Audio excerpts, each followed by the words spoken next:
As you come up to 10, that is their god. That is 10. That is the hermaphrodite.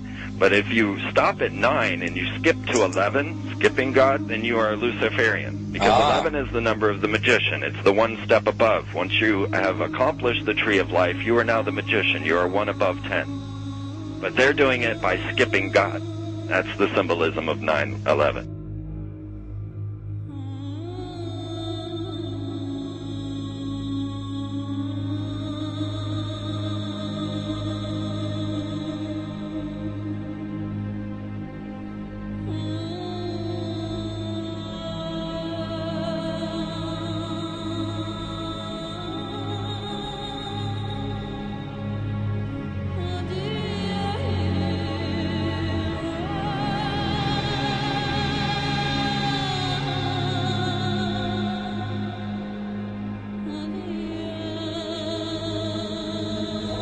It is a big idea, a new world order.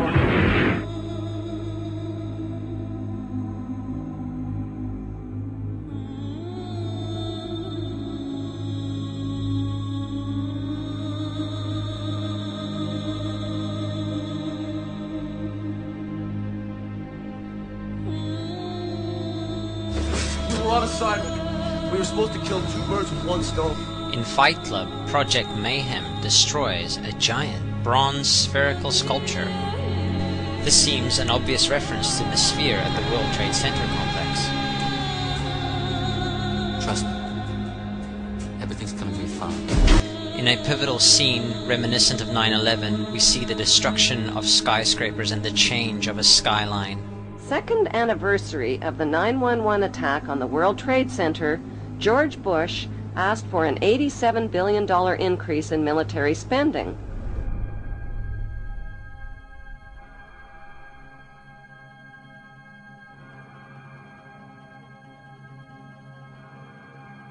In 1904, Crowley would receive the Book of the Law soon after meditating in the King's Chamber of the Great Pyramid. He claimed he had been contacted by a being called Aiwass. Crowley would also use this symbol in his work. Some of its meanings are said to include a reference to the number 77 in Hebrew and a connection to the god Pan. Crowley made this drawing of a non-human intelligence he saw during a ritual.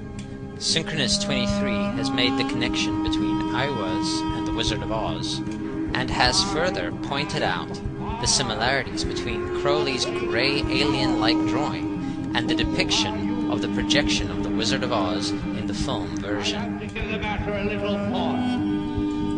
The much overlooked theory has been put forward on the internet that when we are looking at George W. Bush, we are actually seeing Aleister Crowley's grandson. I have suggested that this video footage of George W. Bush reading The Pet Goat, coinciding with the start of the 9/11 mega ritual, is in fact a dedication of the 9/11 mega ritual to the great god Pan by Aleister Crowley's grandson.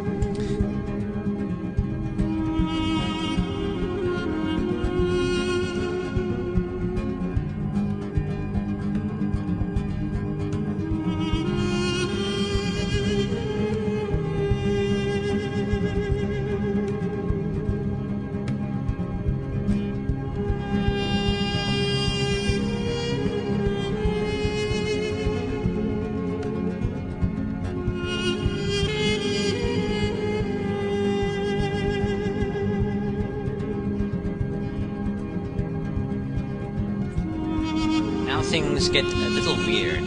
This is the 1978 version of The Wizard of Oz, The Wiz. Again we see the Emerald City connect to New York. On arriving at the end of the Yellow Brick Road, Dorothy and her companions go through the circular portal. Through the door we see 3 pyramids. Behind the pyramid shape, in between the pyramid pillars of the World Trade Center, we see the sphere, the representation of the Kaaba.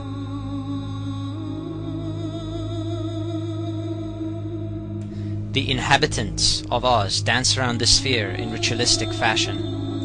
Fashioned in giant letters over the dome of the sphere, we see the word Oz. Oz, symbols of Pan and Aiwass, seen smack at the heart where the new Aeon was ushered in. and where the Stargate was opened.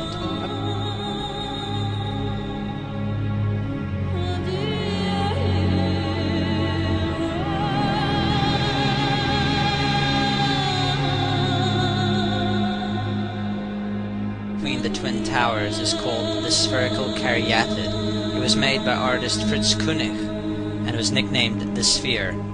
We see that Koenig made this thing in Bavaria, the same place where the Illuminati was founded. The most interesting fact about the placement of the Sphere at the World Trade Center Plaza has to be that architect and designer of the World Trade Center, Minoru Yamasaki, intended the plaza itself to be a representation of the Grand Mosque of Mecca, the Sphere in particular taking the place of the Kaaba.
So, my friends, it's time you start placing your faith and your dedication to the one and only God, the everlasting creator of everything on earth and in the universe. He is greater than anything our minds can comprehend. Do you know how many times Muslims are required to circle the Kaaba when they visit it? 7 times, each counterclockwise. Would you like to know why? You see, what binds us as humans to this life and to this dimension and to this earth is the limits of time and space. We are bound to this dimension and this reality through time and space.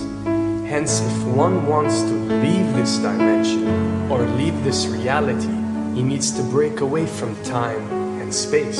So when you visit the Kaaba and you rotate counterclockwise, what is this practice actually doing? It is literally helping you elevate your soul and elevating yourself to break away from time and space so you can touch something so unique and so beautiful and so powerful that it changes your life forever. And if you don't believe me, ask anyone who has visited the Kaaba how he or she felt or how their lives have changed ever since.